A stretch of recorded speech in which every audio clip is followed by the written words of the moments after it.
Troçmeridi nisi dhe do të vijoj me banorët e Big Brother. Sigurisht, përsa ko ato të janë në qendër të vëmendjes, unë do t'jap komentet e mia.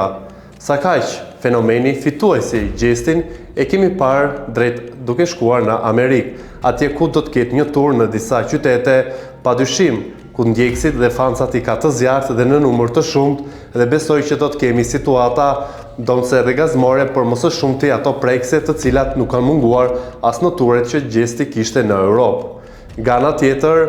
në një renditje që është bërë për Instagramat e personazheve të Big Brother, këtë javë Gjesti ka rënë në vendin e 5 pasi ka humbur 3000 ndjekës. Sa kaq, ajo që ka kryesuar dhe është në vend të parë me një rritje ndjekësish mbi 3000 është Egli. E kam thënë në çdo dalje që kam pasur në emisione që Egli është në epokën apo në kohën e saj më të artë, por nuk po e shfrytëzon siç duhet, pasi duke qenë që është në qendër të vëmendjes dhe një nga artistët apo personazhet më të komentuara dhe më me vëmendje, për mua duhet të kishte sjell dhe duhet të ishte më pranë publikut si me këngë të reja, por edhe me koncerte aq shumë të dëshiruara dhe të pritura nga audienca që e pëlqen dhe nga fancat masivisht që e mbështesin atë. Dhe duke lënë paksa Big Brother, do të shkoj te gocat e mia, e do të thoni ju kush janë gocat. Do të flas për Supernovën, sigurisht një spektakël i ri në një format i ri që është në Klan Kosova, por edhe vetë në Kosovë ka tërhequr vëmendjen e të gjithëve dhe unë e kam ndjekur që nga dita parë dhe do të ndaj disa mendime të mia për rrugtimin që kanë vajzat në këtë spektakël, i cili moderohet nga Sara Kolami në drejtimin e Olca Mohametit. Çdo mbrëmje diku tek 20-30 minuta është Supernova Daily, aty ku ndahen momente të përditshme që vajzat kanë me njëra tjetrën, më së shumti debatet apo diskutimet që ato kanë. Mbrëm ishte një natë ku kishte eliminime të forta. Rrugtimin e preu në mes Matilda, e cila ditë më parë ishte në një përballje me Wendin, por me votat shumicë të vajzave, asaj t'u dha një mundësi për të vijuar rrugtimin, por mbrëm ajo u eliminua, duke humbur kështu shansin për të shkëlqyer në Supernova. Por sot në mëngjes e ftuar tek emisioni ora 7, pash një Matildën që nuk i kisha parë në Supernova, më të zhdërvjellët, duke folur më shumë, por duke edhe lëshuar akuza. Sigurisht edhe mua do të pëlqente që ta vazhdoje një rrugtim ku jam pjesë,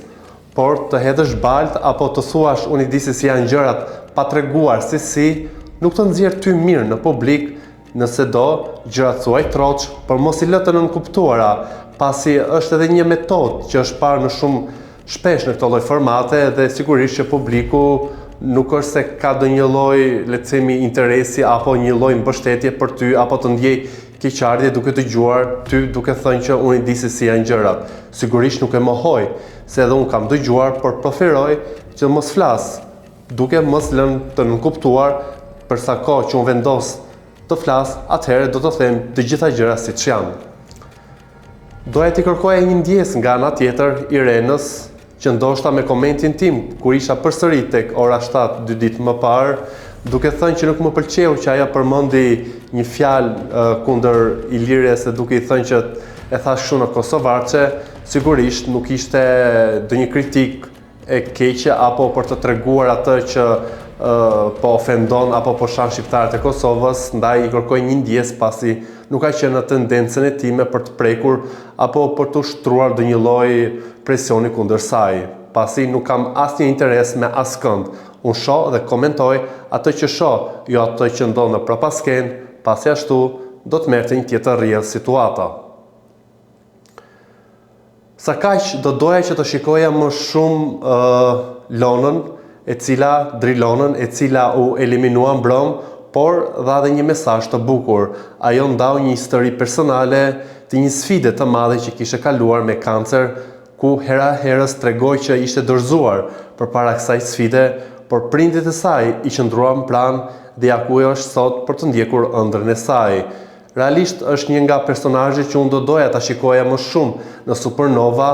teksa sfilonte apo teksa bënte një photoshooting, por mundësia saj